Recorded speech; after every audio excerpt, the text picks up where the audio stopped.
ตนเองให้มันคล่องพวกที่จับจุดอุณหภูมิเป็นแล้วตลอดทั้งที่มันขึ้นมาหยาบอยู่บนหัวเฮานั่นแหละ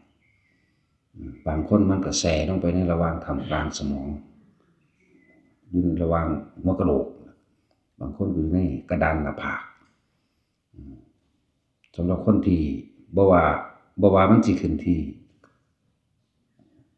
หนังหัวเฮานั่นน่ะหยาบนั่นน่ะ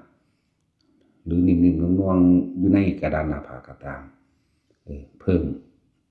มกำลังลมเข้าไปโดยการแย้มปากเล็กน้อยสูดลมหายใจเข้ายาวๆลึกๆแล้วเบิ่งมันสิขนคิงลุกทั่วตัวเรียกว่ากระจายลมกระจายธาตุกระจายลมเว้าอย่างนึงก็เรียกว่าฟอกธาตุก็ได้ฟอกธาตุฟอกขันธ์กระจายลงไปตอนที่เฮาสูดลงไปโดยภายนอกบ่ว่าสิเป็นท้ายทอยบ่ว่าสิเป็นขมับบ่ว่าสิเป็นหัวหรือขี้งกายเฮาเองแม่มันสิขนลุกวืดขึ้นอีกตัวนั้นสิอิ่มเย็นๆทั้งในระหว่างทำกลางอกในระหว่างทำกลางท้องน้อยเบิดทั่วนี่ในร่างกายตัวนี้แหละเรียกว่ากระจายลมตัวนี้สำหรับคนที่เป็นโรคต่างๆเดี๋ยวมันสิขับโรคของมันเองเดี๋ยวสิปรับธาตุของมันเองหรอกเฮ็ดตอนนี้ก็เป็นตอนนี้แหละผู้ใดเฮ็ดไปแล้วนะของบ่แม่นแนวเฮ็ดยากฟังเดี๋ยวนี้เฮ็ดเดี๋ยวนี้เฮ็ดตามเดี๋ยวนี้มันก็วืดขึ้นสังเกตว่าตอนนี้เฮาสามารถที่สิเฮ็ดให้มันคลุมไปทั่วร่างกายจนว่าฮอดตีนพุ่นละเบิดหัวเบิดตีนขนคิงลุกขึ้นเบิดหัวเบิดตีนทางในก็ให้มันรู้สึกเย็นได้ในนี่อกกับท้องร่วมกันเป็นหนึ่งเป็นก็สิว่าหรอกเป็นวงรียาวๆวงรีกว้างๆโดยความรู้สึกเด้หมายถึงในระหว่างอกหน้าอกกับท้องน้อยให้มันร่วมใส่กันได้นอกกับในก็เป็นหนึ่งเดียวกันให้มันได้ฟอกธาตุฟอกขันธ์ฟอกร่างกายเจ้าของเองแหละปรับธาตุแต่สำหรับคนที่สูดเข้าไปแล้วถ้ามีความรู้สึกว่าเป็นร้อนบ่แม่นร้อนคักดอกเป็นร้อนเป็นพรวนเป็นพรวนขึ้นมานี่อย่าเลิกสูดเข้าไป3 ครั้งสูดเข้าไปเรื่อยเลยจนกว่าอาการนั้นสิหายความอาการหรือความรู้สึกที่ว่ามันเป็นเล่าๆอยู่ในท้องเฮาเองเป็นครวนๆท้องในท้องเฮาเองนั่นแหละเรียกว่าโรคพึกครับถ้าเฮาเลิกมันก็เซาเจ็บอยู่ดอกมันก็เซาเจ็บเซาปวดอยู่แต่ว่าโรคมันบ่หายถ้าเฮาบ่เลิกก็เฮ็ดจนว่ามันหายเองหมายถึงความรู้สึกคนที่มีความรู้สึกพรวนท้องเป็นเล่าๆเฮ็ดจนว่ามันหายโลดหมายถึงมันหายความรู้สึกปวดท้องความรู้สึกพรวนท้องมันหายแล้วก็จังเลิกก็ได้ถ้าจะให้ดีตื่นตี 3 ตี 4นั่นกลับมาเฮ็ดโลดซ้ำมันบ่ทันได้ไปหลับหูเขาบ่ทันได้หูยินเรื่องนั้นเรื่องนี้เขาบ่ทันได้ไปเอาอื่นๆเข้ามาแทรกตื่นปั๊บขึ้นมานั่นเฮ็ดโลดเนี่ยตอนเช้าดีที่สุดตี 3 ตี 4นั่นน่ะสูดลมเข้าวืดโลดแล้วก็แม้นอาการอื่นๆที่แทรกซ้อนเข้ามามันสิมีอาการอื่นๆความรู้สึกอื่นๆแทรกซ้อนเข้ามา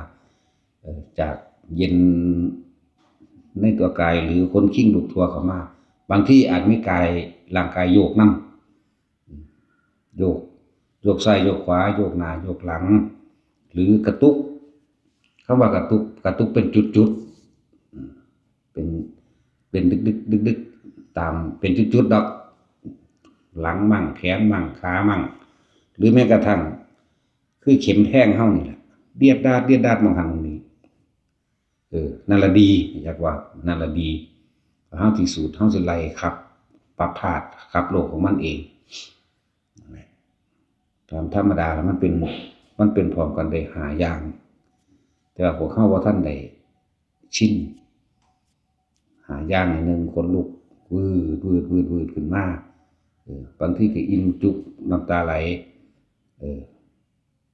แน่นเป็นเล่าๆเป็นพวนมันคือคนสิแสบโอ้โหก็บ่แสบดอกลักษณะนั้นมันสิเป็นปนกันเข้ามาแต่ว่าที่ให้จับจุดไว้นี่คือ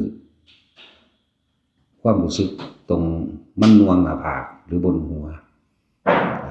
จับจุดตรงนี้ไว้อันอื่นๆมันสิแทรกไปตามกายแทรกไปตามความรู้สึกกระซ้างแต่ให้รู้ซื่อๆเรียดดาดก็ตามนิ้วตามขาตามแขนคือเข็มแทงนี่ดอกเข็มแทงยาวๆเข็มน้อยๆแหลมๆดอกเรียบถ้ามันบางที่ก็ตรงช่องข้างหลังมาทะลุหัวใจออกหน้าอกจังซี่นะปล่อยบ่ต้องไปกังวลเฮามีเนี่ยที่สังเกตความรู้สึกล่มยาวต่อกันกับหน้าผากหรือล่มกับหัวหนังหัวเฮาหนึบหยาบหรือบางคนก็แซ่เข้าไปตรงกลางระหว่างสมองนั่นแหละก็เฮ็ดอยู่หั่นแหละตอนเช้าเด้อดีที่สุดตื่นตี 3มาเฮ็ดโลดตี 3ตี 4เฮ็ดโลดพวกนี้สิขับโลกได้ดีปรับธาตุได้ดีส่วนนิมิตอื่นๆบ่ต้องไปสนใจนิมิตเผื่อมันมีภาพนั้นภาพนี้ปรากฏขึ้นเห็นนั่นเห็นนี่อย่าไปสนใจตัวเห็นสนใจความรู้สึกเจ้าของอย่างเดียวเน้นสังเกตความรู้สึกเจ้าของเฮ็ดไปเรื่อยๆเฮ็ดไปนั่นแหละบางที่เวลาถ้ามันสิลอยก็ให้มันปล่อยโลดนั่งในกุฏิดอกหัวมันต่ำเติ้งลงมาเอาเองก็ได้ดอกมันบ่เป็นหยังดอกอาการลอยนี่จักได้ทุกคนอยู่แต่ว่าคนเฮาตื่นเมื่อตื่นตกใจแล้วมันสิบ่เป็นอีกมันสิหวาดระแวงมันสิเอาความหวาดระแวงกั้นถ้ามันลอยก็ดีนั่นแหละพวกอันพาเนรเฮาก็คือกันปล่อยมันโดดถ้าจะปฏิบัติแบบว่าสบายผ่อนคลายง่ายก็คือต้องยอมรับความตายมันจึงจะเป็นไปคืออยู่แบบหรือ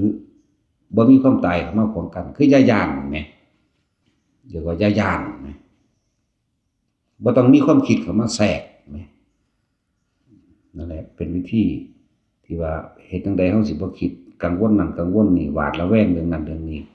เลยต้องให้มันอยู่ในความรู้สึกนวงๆอยู่หน้าผากมั่งบางคนบ่นวงหน้าผากบางคนก็นวงบนหัวบางคนก็เย็นเข้าไปในกลางสมองลึกๆนั่นแหละให้เอาความรู้สึกอย่าคิดออกถ้าคิดออกมันเศร้ามันสิหยุดแต่มันสิลอยก็ลอยปล่อยมันเลยมันสิไปท่าใดก็สร้างส่วนมากเวลาก่อนสิลอยมันลอยท่าหลอกซะก่อนแต่บางคนก็ลอยจริงๆอยู่แต่ว่าเป็นท่าหลอกนี่เฮ็ดคือมันเบี่ยงไปข้างหน้าหรือเบี่ยงไปข้างหลังหรือมันขึ้นขาหนึ่งหรือมันขึ้นแบบถ้าเป็นคนนั่งลอยจังซี่มันสิเป็นคือสิหัวขม่ำลงนี่นะเป็นลักษณะนั้นปล่อยมันเป็นโลดมันสิแบบใดก็สร้างปล่อยมันลองเบิ่งดูแต่เคล็ดลับของการปล่อยก็คือบ่ย้านตายเฮาก็ยอมรับกับมันนั่นแหละถ้าคนบ่ย้านตายแล้วปฏิบัติหยังก็ง่ายเบิดมันคาย้านตายเด้บางคนล้มสั่นเข่าฮึกูสิบ่ตายว่ะเซาซ้ำเนี่ยนั่นแหละย้านตายมันสิเข้าฌานเด้นั่นน่ะลมมันสั่นเข่า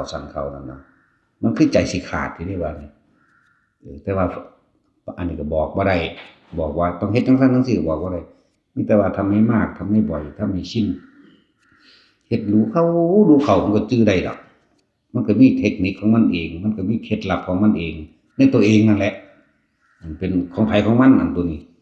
เป็นประสบการณ์ไผมันเรื่อยจังว่าให้ฝึกตนเอง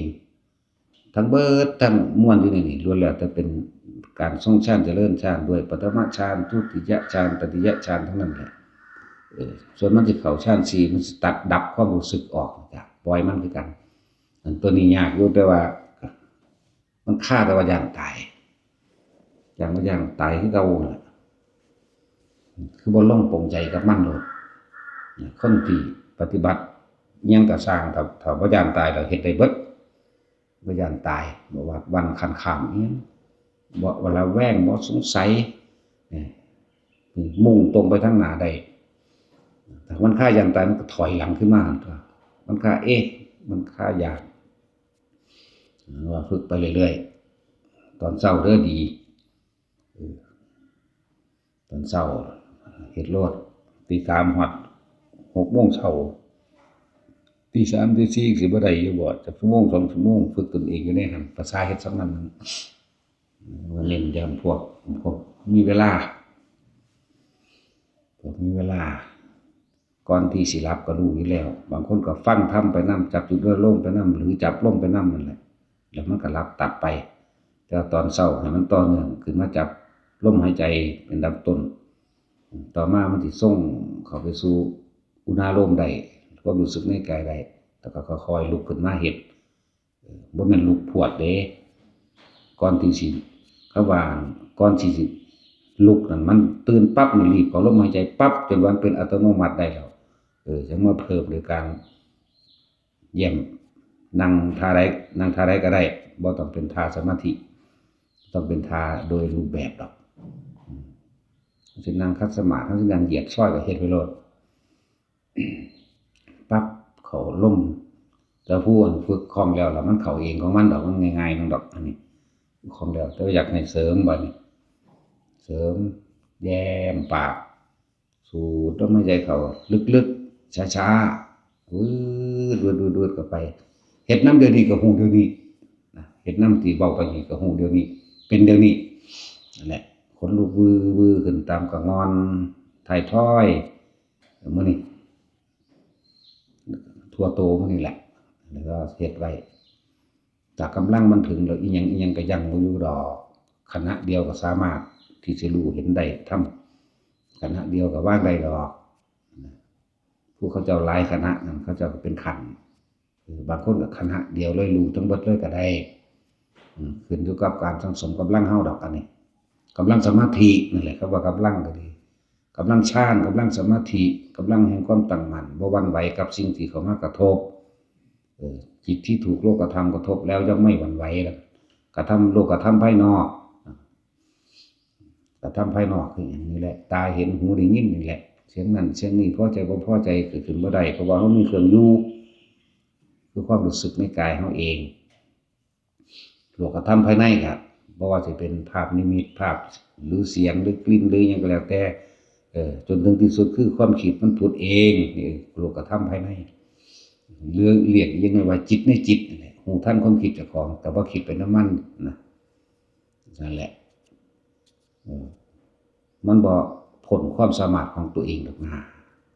ทุกคนมีความสามารถเบิดนั่นแหละความเพียรกับความอดทนก็ต่างกันเฮ็ดเอาตัวของไผของมันนี่ล่ะพอ